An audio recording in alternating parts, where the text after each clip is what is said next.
Hello student, welcome to our YouTube channel commerce proficiency.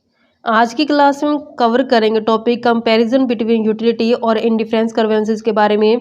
इससे last video में हमने cover किया था कि कंज्यूमर का इक्विलिब्रियम क्या और उसकी कंडीशंस क्या है। अगर अभी तक आपने लास्ट वीडियोस नहीं देखिए ताकि आपकी स्टडी में कंसिस्टेंसी बनी रहे। अगर अभी तक आपने मेरे चैनल कॉमर्स प्रोफिशिएंसी को सब्सक्राइब नहीं किया, सब्सक्राइब कीजिए ताकि जब भी मैं न्यू वीडियोस अपलोड करूं सबसे पहले नोटिफिकेशन आपके पास जाए, आप वीडियोस को सबसे पहले देखें और आपकी स्टडी बूस्टअप हो। यहाँ पे हम कंपैरिजन करके चलेंगे यूटिलिटी के बीच में और इंडिफरेंस कर्व एनालिसिस के बीच में।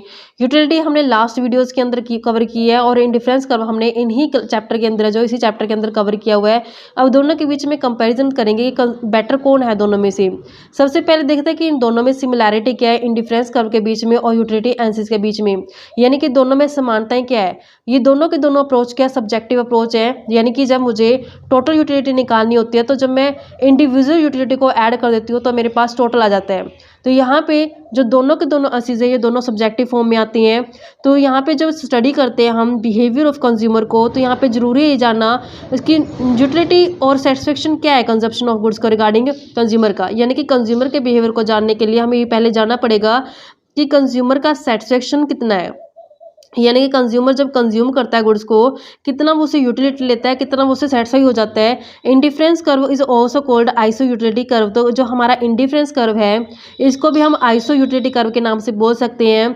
जो यूटिलिटी एनालिसिस होता है ये बेस्ड होती है इस अजम्पशन के ऊपर कि जो टोटल यूटिलिटी होती है वो हम कैसे निकाल सकते हैं, जब हम सम कर देंगे यानी कि टोटल कर देंगे डिफरेंट यूनिट की यूटिलिटीज़ को। जब हम अलग अलग यूनिट की यूटिलिटीज़ को टोटल कर दें तो हमारे पास क्या आ जाएगी, टोटल यूटिलिटी आ जाएगी। इन अदर वर्ड्स हम कैसे निकाल सकते हैं टोटल यूटिलिटी, यूटिलिटी 1 की, 2 की, 3 की, 4 की, ऐसे हम जितनी भी हमारे पास क्वांटिटीज आती हैं वैसे हम अगर अलग अलग यूटिलिटी को ऐड कर देंगे, यानी कि डिफरेंट यूनिट की यूटिलिटी को जब हम ऐड कर दें तो हमारे पास क्या आ जाएगी, टोटल यूटिलिटी जो आ जाएगी। इसी तरीके से हम किस में करते हैं, इंडिफरेंस कर्व में हम ऐसे तरीका अपनाते हैं। इंडिफरेंस कर्व में क्या होता है कि इंडिफरेंस कर्व के अंदर जो टोटल यूटिलिटी निकालते हैं हम कंजप्शन के रिगार्डिंग, जो given quantity of good depend upon the utility of different unit of the good. जब हम इंडिफरेंस कर्व के अंदर टोटल यूटिलिटी निकालते हैं तो उसमें भी हम क्या करते हैं, अलग अलग यूटिलिटी को, छोटे छोटे यूनिट की यूटिलिटी को हम ऐड कर देते हैं तो हमारे पास क्या आती है, टोटल यूटिलिटी आती है।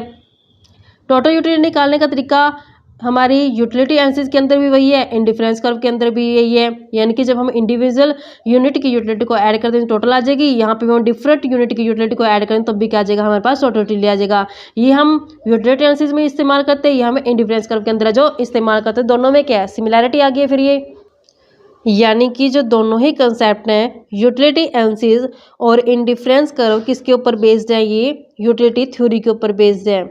नेक्स्ट आता है रैशनैलिटी ऑफ द कंज्यूमर, यानी कि कंज्यूमर क्या रैशनल है। रैशनल का मतलब क्या है, कंज्यूमर सोच समझ के डिसीजन लेता है, वो रैशनल है रिगार्डिंग अपने सेटिस्फेक्शन को लेकर के।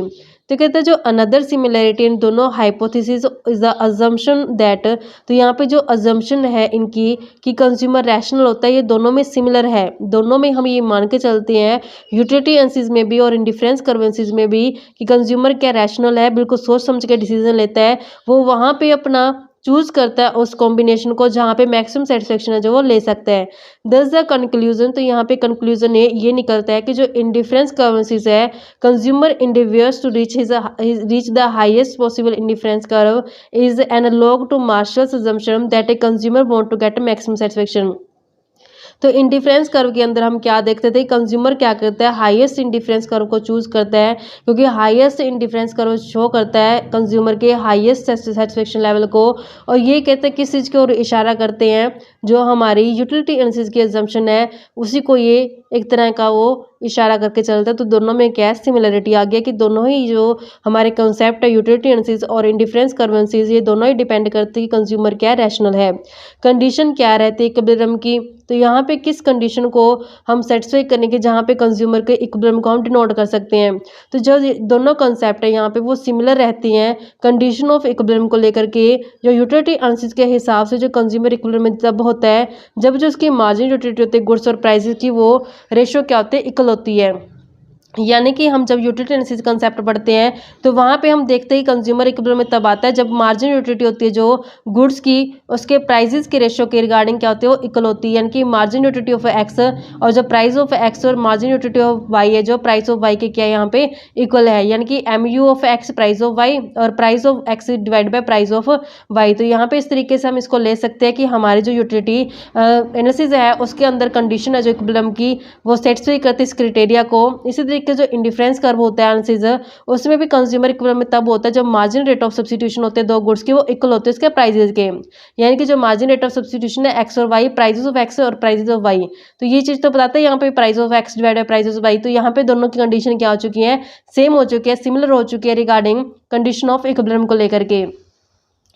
नेक्स्ट कहते हैं कि प्रोफेसर हिक्स है जो उसने margin rate of substitution two goods is equal to the ratio of their margin utility. तो यहाँ पे जो प्रोफेसर हिक्स है उन्होंने बोला है कि जो मार्जिन रेट ऑफ सब्स्टिट्यूशन होते हैं दो गुड्स में, वो इक्वल होती है, किसके इक्वल होती है, उसके मार्जिन यूटिलिटी के रेशियो के। तो यहाँ पे मार्जिन रेट ऑफ सब्स्टिट्यूशन है जो एक्स और वाई का, वो margin utility of X divide margin utility of Y, ऐसे price of X divide price of Y होता है।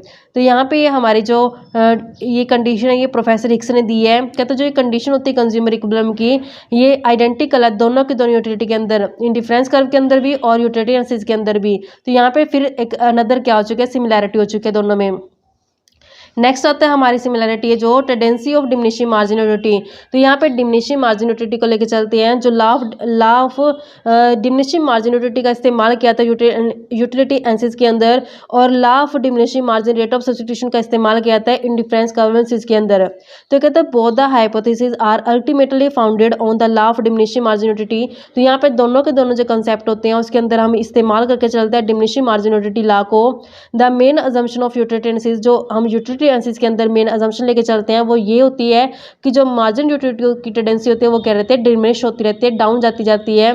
इसी तरीके से जो convexity to the point of origin और इंडिफरेंस कर्व इंडिकेट, जो कंज्यूमर के मतलब जब हम इंडिफरेंस कर्व की हेल्प से हम देखते हैं तो जो इंडिफरेंस कर्व का कन्वेक्स होना, ओरिजिन की तरफ झुकाव होना, वो ये डिनोट करता है कि जो मार्जिन रेट ऑफ सब्स्टिट्यूशन है वो क्या डिमिनिश जा रही है।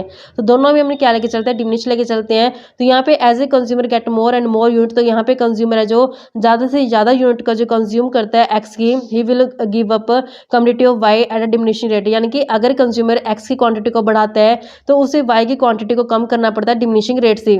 तो इस कारण से जो ये दोनों के दोनों हमारी थ्योरीज होती है बेस्ड होती हैं फंडामेंटल assumption के ऊपर, जो क्या है हमारी diminishing margin rate of diminishing marginal utility.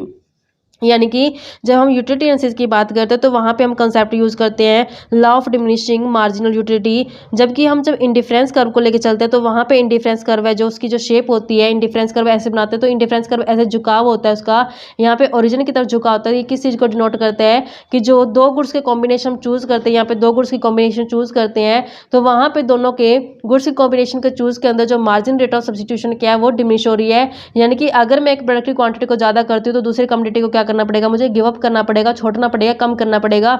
और जो कम किस रेट से करेंगे, हम डिमिनिशिंग रेट से करेंगे। तो इस तरीके से दोनों के बीच में सिमिलैरिटीज आती थी और दोनों में देखते हैं कि सुपीरियर कौन है, सुपीरियर कौन है यानी कि यूटिलिटी एनालिसिस में और इंडिफरेंस कर्व के अंदर बेटर कौन है। तो इसको हम कवर करेंगे नेक्स्ट क्लास में। ऐसी रेगुलर वीडियो देखने के लिए आप मेरे चैनल कॉमर्स प्रोफिशिएंसी को सब्सक्राइब, लाइक एंड शेयर करें।